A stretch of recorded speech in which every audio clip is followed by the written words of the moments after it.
කියන්නේ. අදත් අපි උන්ට ගහමුද? හා නේ එල්ලන් ගන්න තියෙනවා හරි. අයියෝ මොකක්ද කියන්නේ? අපිට ගහන්න බැරිද? හරි ඉතින් පුළුවන් මේ තමයි නන්න.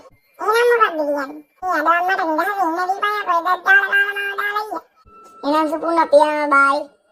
අයි දැන්නම යන්නේ. තරස්ලාගේ දෙකකින් කුටි කන්නත් වෙනවා මම මේකයි දැන් යන්න. හරි නම් පරිස්සමට බලන්න. අම්මෝ මුන්නින්නම් මාරය තුන් තාරින් මට අද දුක්ඛන්න. ඒ ආනදවන්නේ. එන යන්නේ මගේ ඉදිරිය අදින් ඉවරයි. මම channel එක සබ්ස්ක්‍රයිබ් කරන්න ආදරෙන් මතක් කරනවා.